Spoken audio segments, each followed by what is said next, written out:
I'm responding to the call to tell my story around living with hypermobility.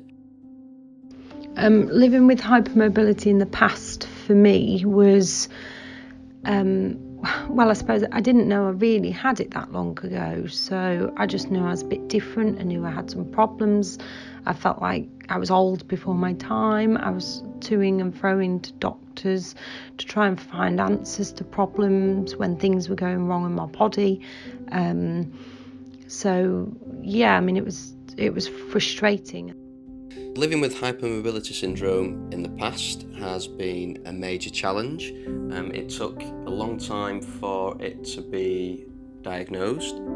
I was very lucky that there was a specialist at the time in Leeds who ran a specialist hypermobility clinic, and I was referred to him and he was able to give me a diagnosis, but I know that certainly isn't the case in a lot of areas. Living with hypermobility now is increasingly frustrating. I don't know where to turn half the time. I don't know how many physio appointments. I have so many treatments and get discharged, and then I get a different joint play up, I'm back again, then I'm discharged, something else goes wrong, I'm back again, I'm discharged. It's toing and froing all the time. I've seen doctors that have said, it'll get better as you get older, because my knees are less flexible now but a lot more painful. I have arthritis in both my hips, and the GP said to me, you're really young for that at 36. And yeah, I am. It's part of being hypermobile. It's part of this condition.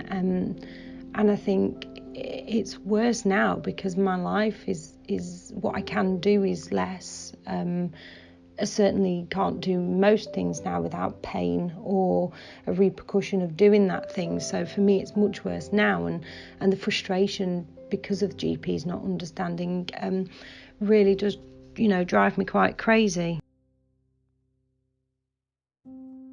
One of the key things with having hypermobility is having it recognised, having it taken seriously, having it believed, particularly around chronic pain. Living with chronic pain is obviously difficult, it's unpleasant, it can lead to low mood, frustration, anger, and that's something that I've really had to deal with and manage. I'm extremely fortunate in that I've got fantastic family and friends, but without that support I really do wonder how I would have coped with the pain and with the limitations that I now have.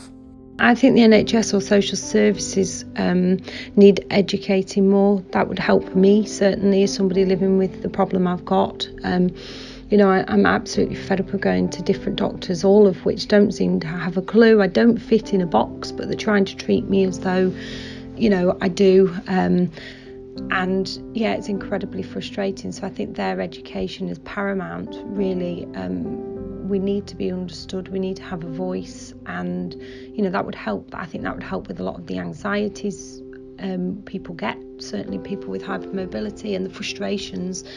So for me, it's all about educating them, and perhaps having a specialist locally that we can go to, not just a rheumatologist for a diagnosis and then that's the end of that. You're discharged, same as with the physiotherapists or occupational health. I think we need a team that we can go to for support as our condition can fluctuate. It would be nice to have that open door and someone to turn to. There used to be a specialist hypermobility clinic at Leeds Teaching Hospitals, and that's no longer the case. So there isn't a clear referral pathway. Either identified specialists or identified clinics. Doesn't need to be a doctor, consultant. In fact, I think the most important healthcare professional is our physios and then perhaps occupational therapists. One thing that would really help me would be quick access to physios, and sometimes that would just need to be a phone call or a Skype call just to say, I'm suffering from this symptom, is there any quick advice you can give me as to what exercise I can do, or just to give an understanding of why I'm getting pain in a particular place, what I could possibly do to improve it.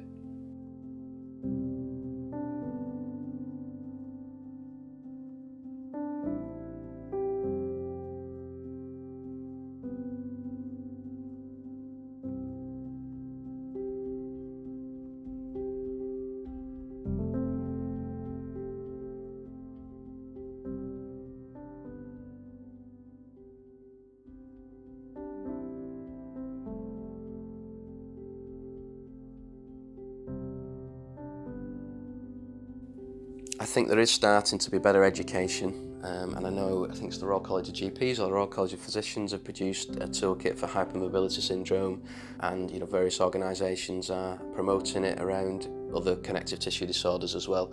So I think there is some signs of that, but definitely more to be done.